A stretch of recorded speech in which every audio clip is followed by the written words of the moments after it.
What up, fam? It's finally time to look at Brickmania's Swift Boat. That's this right here, and yes, that's already open because I recorded this already, and I accidentally deleted the footage.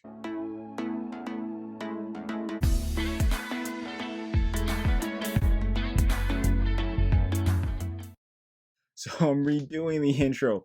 So that's why there's no plastic around this. It's not a used set you're gonna see right now that I actually opened it. But let's take a look at it because this is a sick boat. Well, at least it's not like shiny, as I can see in the screen. It's not that shiny because the saran wrap's already out because I already cut out the saran wrap. The PCF or Patrol Craft Fast Vessels or Swift Boat is a vehicle that came into service in 1965, which seen tours in Panama, Philippines, and Thailand aside from the Vietnam conflict. These boats were continuously used for special force operations due to needed speed for insertion and extraction. The vehicle proved to be a fast, mobile, and reliable craft in riverine settings, especially during American involvement in the Vietnam War. So let's take this off of this glossy plastic. The monochromatic image, vehicle plate. So this is Brickmania's Swift Boat, Patrol Craft Fast, designed by Dan Siskin. Set number 1054, skill level 4 to 5. This set contains 1,277 Lego, Brickarm, and Brickmania elements, plus 7 custom minifigs. And this was number 2. So let's take this out of the box. As everyone wants to go to the city. And like always, winners aren't born, they're built. Thank you for supporting Brickmania. Daniel Siskin, Commander-in-Chief. Here are the blueprint instructions. Pretty big book. And also has the instructions for the hull. So with my backlog, I have all the hull parts down there. But here are the Lego elements, custom minifigures, which all look really good. Excited to open those up, and a bunch of dark bluish gray and light bluish gray elements, brick arms and helmets, printed pieces, and a bunch of dark bluish gray and light. Is that a rat? Here are the stickers and the American flag. So yeah, it was a snug fit to get this open. All the Lego elements settled into their spots and it fit in here. It wasn't that bad of a squeeze. Alright guys, let's get to building this. Ready, set, go. That being said, maybe I could get drunk and reply to comments. That would be better. I've done that before. Not be good. No. Oh no, the thing is, I've done that a lot of times before, and I feel more engaged when I do that. When you're intoxicated? When I'm replying to comments drunk, yes. Oh, okay. Oh well, Fresher Ark says, "Hey Shy, who has cut the crackle?" That's a question and a half. That is. Oh.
So, I guess the number one question was, how did you become friends with Brick Attack and Ryan? And I'm like, okay, good, clickbait. You can use that in my thumbnail. And then I ended up talking about it for like 3 minutes. Good clickbait. Well, I mean, it's not click. I mean, I'm talking about it, but like since I put y'all's face in it, you know. So straight up clickbait. I mean, the thing is, that was the number one question, and I'm like, oh, okay, I'll tell the story.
I just finished building the Swift boat, but like I was missing one of these pieces and I had two of these pieces, so I think I messed up by having a wrong piece in the wrong spot. So I'm trying to figure that out on this thing.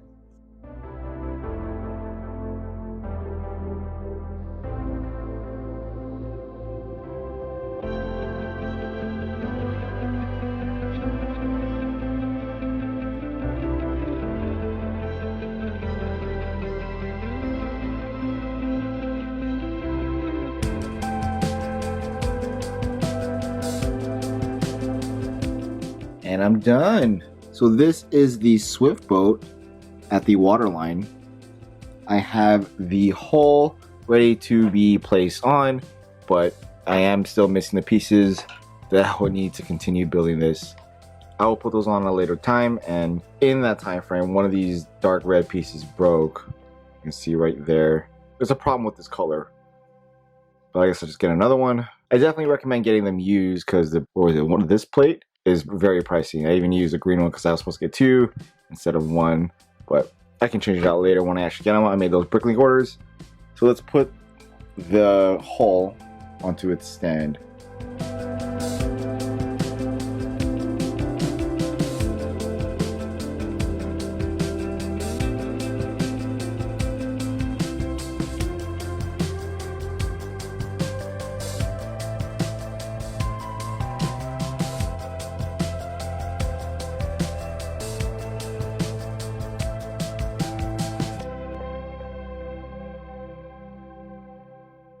And I am finished putting the hull underneath the boat. So I guess I'm done. On top of the stand, it looks pretty good. It's now one of those sets that you can place on top of a mantle or a desk, maybe even a piano, a library shelf. If you decide to get this boat, I definitely recommend getting the pieces for the hull and the stand because it just looks a lot better.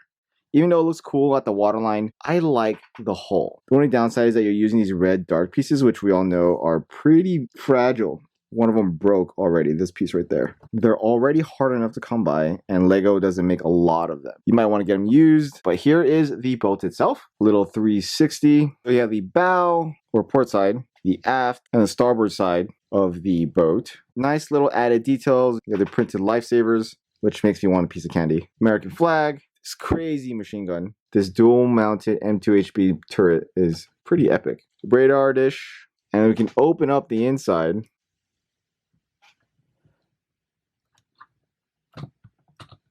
There you go. Easy peasy.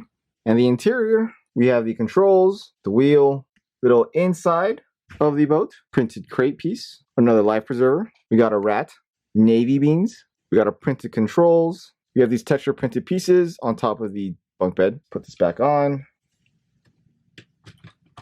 Very easy to put back on. It's a boat. A very good looking one too. I love the area that's placed in the front. I mean, brick, we all know, is very limited as far as making a hull unless you do this whole thing that Lego does where the whole bottom of the hull is one solid piece. Here we get to see Dan's technique on how he does these curves on his ships and boats, which is good to learn and put into practice. It's good to learn new techniques like this. A crew normally consists of an officer, a boatswain, a radar communications operator, an engineer, and a pair of dedicated machine gunners. And then we have a Navy SEAL right there in his cool blue denim jeans. I guess he could be the officer because he's fully uniformed and clean. They could be the engineers or the machine gunners because they're sweaty. This guy has no shirt on. I guess he could be the engineer because he's going to be inside. Dedicated machine gunners. They fit the Vietnam era very well, which I already have a good number of Vietnam minifigures, enough to make an entire platoon worth of 3 squads. Got a lot of ACAV upgrades. M113s that are back there. But let's highlight the Navy SEAL. He has that M16A1